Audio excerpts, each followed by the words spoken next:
Hi అండి, అందరూ ఎలా ఉన్నారు? బాగున్నారా? ఏం చేస్తున్నారు? అయిపోయినాయి పనులన్నీ.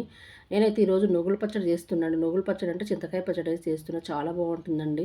అప్పుడప్పుడు పల్లీలు పచ్చడి అలా కాకుండా కొంచెం నువ్వుల పచ్చడి కూడా తినాలి. ఎప్పుడు మనం పల్లీలు పచ్చి కొబ్బరి వేసుకుంటాం కదా, కాస్త నువ్వులు కూడా వేసుకుంటే చాలా బాగుంటుంది కదా, మంచిది కదా నువ్వులు. అందులో నువ్వులు, పచ్చిమిర్చి, చింతకాయ పచ్చడి వేస్తుండండి. ఒక టమాటా, ఒక ఉల్లిపాయ, ఎల్లుల్లిపాయ, జీలకర్ర వేసేసి నువ్వులు వేయించుకొని పక్క పెట్టేసుకుని అదే బండలు నూనె వేసేసి చక్కగా అన్నీ కలిపేసి ఏం చేసుకుందాం. కాస్త పచ్చిమిర్చి మగ్గిన తర్వాత ఈ కొంచెం చింతకాయ పచ్చడి వేసేసుకుందాం. చింతకాయ పచ్చడి మాకు రాయలసీమ వాళ్ళు, మనం ఇక్కడ ఆవకాయ పచ్చడి ఎలా పెట్టుకుంటే అక్కడ చింతకాయ పచ్చడి ఎలా పెట్టుకుంటారండి.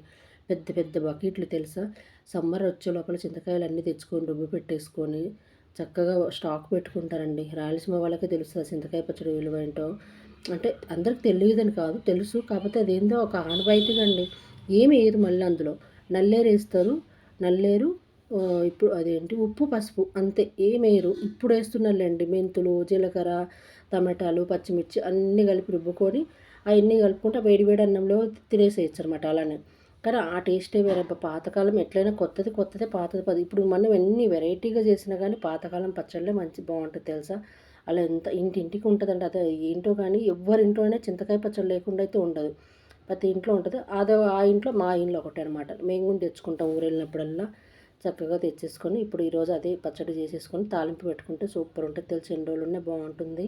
మంచిగా పచ్చడి రుబ్బుకున్నాం కదా, తాలింపు చేసేసుకొని పప్పు సాంబార్కి పెట్టేసుకున్నాం. కుక్కర్ పెట్టేసుకున్నాం అనుకో. నేను సాంబార్ ఏముందిలేండి, అందరం ఒకటేలాగాను. కాకపోతే నేను ఏం చేస్తాను అంటే పప్పు కడిగేసి కుక్కర్లో వేసేసి, కొంతమంది పప్పు ఉడకబెట్టేసుకొని చింతపండు ఇడిగా రుబ్బి పిండుకుంటారు. నేనేం అలా కాకుండా కుక్కర్లో వేసేస్తాను. చింతపండు, జీలకర్ర, కాస్త మెంతులు, కొద్దిగా ఎల్లిపాయ, అల్లం ముక్క, కరివేపాకు, ఒక ఎండుమిర్చి వేసేసి తగినంత వాటర్ వేసి కుక్కర్ పెట్టేసుకుంటే అది ఈజీలో వచ్చేస్తుంది కదా.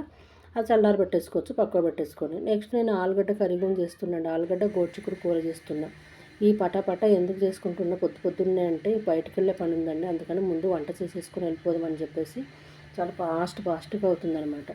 అన్నీ కొంచెం కొంచెం చేసేసుకొని ఇప్పుడు ఆలుగడ్డకు పప్పు పక్క ఉడకబెట్టి చల్లారి లోపల ఆలుగడ్డ కూర, ఆలుగడ్డ, గోరుచిక్కుడు, టమాటా అన్నిటల్లో ఈరోజు అయితే టమాటాలు తీస్తుంటే, అమ్మో టమాటాలు రేట్లు ఎక్కువ ఎంత రేట్లు ఎక్కువ ఉన్నాయి. టమాటా వేసుకోవాలి కదా, వేసుకోకుండా అయితే తినలేం కదా. అందులో ఒకటి అయిపోయిందనమాట. మొన్న హాఫ్ కిలో తెస్తే అయిపోయాయి. ఇంక ఈ రోజుకి మొత్తం అయిపోయినాయి. ఆ పనులు చేసుకుంటే టీ తాగుదామంటే టీ తాగేంత టైం లేదంటే లేట్ అయిపోతుంది. టిఫిన్లు చేసుకోవాలి అని చెప్పేసి కొంత పొద్దున్నే టీ తాగకుండా రాగజావ తాగితే కాస్త మనకు కూడా కొద్దిగా బలం వస్తుంది కదా అని జావ పెట్టేసుకొని ఒకవైపు జావ పెట్టుకుని ఒకవైపు కూర అయిపోయింది. చక్కగా కర్రీ అయిపోయింది. ఆలుగడ్డ గోరుచిక్కుడు కూర అయిపోయింది. అక్కడ సాంబార్ కూడా పప్పు చల్లారింది. పచ్చడి పోపు వేసేసుకున్నాము. మంచిగా సాంబార్కి పోపు పెట్టేసుకుందాము. కానీ కూరగాయలు ఏమి లేవండి నా దగ్గర. ఆలుగడ్డ ఒకటి, టమాటా, పచ్చిమిర్చి, అంతే. ఏమీ లేవండి. ఇంకేం చేస్తాం. కాస్త పోపులో ఆయిల్ వేసుకున్న తర్వాత పోపు గింజలు, అల్లం వెల్లిపాయ ముక్కలు సన్నగా దంచేసేసుకొని, ఉల్లిపాయలు, ఎండుమిర్చి, కరివేపాకు వేసేసుకొని కాస్త మగ్గినాక ఆలుగడ్డ ముక్కలు, ఈ టమాటా ముక్కలు వేసేసుకొని అవి కూడా కాస్త మగ్గిన తర్వాత ముందుగా నేను ఏం చేస్తానంటే నేను పప్పు గుత్తి తినకుండా మిక్సీలో పట్టుకుంటాను అండి. పప్పు మొత్తం మెత్తగా రుబ్బుకొని తగినంత వాటర్ వేసేసుకొని అన్ని ముందే మరగక ముందే పసుపు, కొంచెం కారం, కొద్దిగా కొంచెం కొంచెం వేసాను. ఎందుకంటే ఆల్రెడీ ఎండుమిర్చి వేసాను, పోపులు వేసాం కదా. తగినంత ఉప్పు వేసేసుకొని పెట్టేస్తే కాస్త మరిగేటప్పుడు కొద్దిగా నా దగ్గర నేను మెంతులు, జీలకర్ర రుబ్బి పెట్టుకున్న పొడి ఉంటుందండి. కాస్త ఆ పొడి కొంచెం ఇంగు వేసేసుకుంటానండి.